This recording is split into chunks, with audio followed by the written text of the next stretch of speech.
Mr. Vestberg, welcome. Good to have you with us.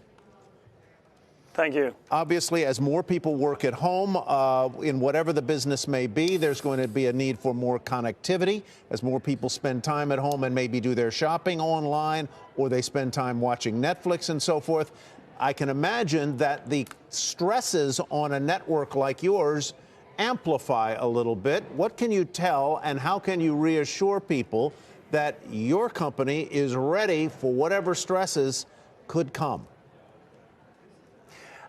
First of all, so far we have not seen any measurable increases on our data in the networks.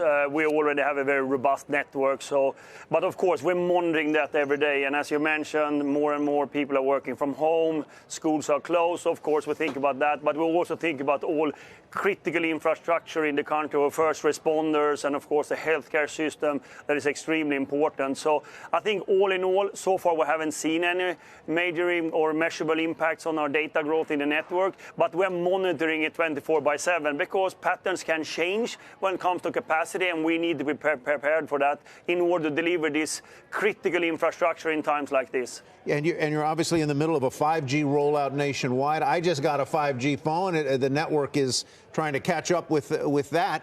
But as you look forward, you must be spending a tremendous amount of time thinking about these network capacity issues, number one, but also about your vast workforce. How much of your time and your personal bandwidth and your company's bandwidth is being devoted right now to this kind of virus disaster planning? The first priority is, of course, the safe and healthy of our employees, our partners, and our customers. And, of course, we spend a lot of time on that to talk to our employees, be very clear on communication.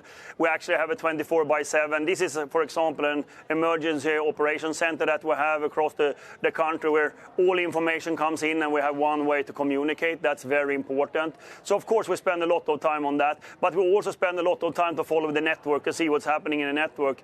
So far, I'm really pleased with how the network is performing, and it has been in all the major crises we have seen the last decades, that the network of Verizon is always up to that standard and resilient.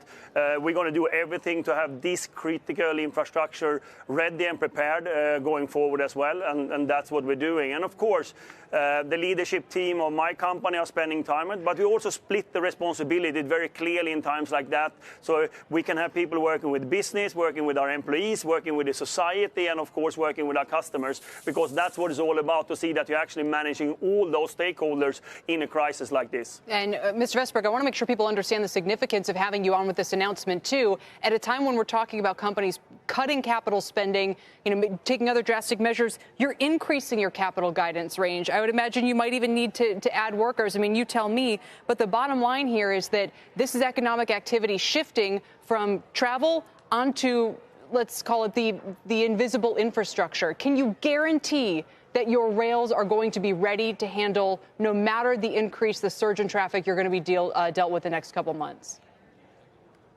We have a very strong network, and we continue to build it. And as I said, we will continue to add infrastructure on top of it. We have great capacity in it. So far, as I said, we haven't seen any measurable increases on data. We will do everything to see that all this critical infrastructure is up, running, and giving the right type of support for all the customers we have, consumers, governments, enterprises, small and medium enterprises. That's very important for us. So all in all, we feel really good about where we are with the network, and we're monitoring every day 24/7 to see if there's changing in the network. Yeah. If pattern changes, we need to change the network as well. And of course, it's a little bit slow moving in that, but so far we haven't seen anything about that. Just to reiterate, you haven't seen that. But we also think in these times it's important to show the market that and the country that there are people investing as well, because that is needed in the country right now. And I think that Verizon feel a huge responsibility for that, and we're doing that. So I wonder, again, I want to come back to your workforce. Are you encouraging the people who can work from home to work from home? Have you taken those kinds of steps?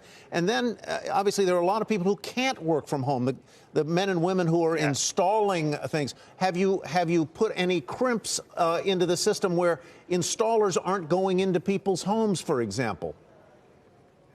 So if we look at our workforce, you're absolutely right. I mean, we have a strategy of work from home for the for the employees that can do that. As you rightfully said, we have also a lot of us that needs to be in the field and actually meet customers and doing things. We, of course, are supporting them every day to be safe and healthy, but we actually need to have them in the field, and actually answering phone calls or being in a store is extremely important. But we take all precautions to see that those workplaces are safe, and we will continue to do so. And whatever decision comes from federal government or regional governments, we will follow, of course. But it's also very important for us to see that the networks are up, because that's so critical in times like this. So that is the balance we're working with here 24/7, and we'll continue to do so.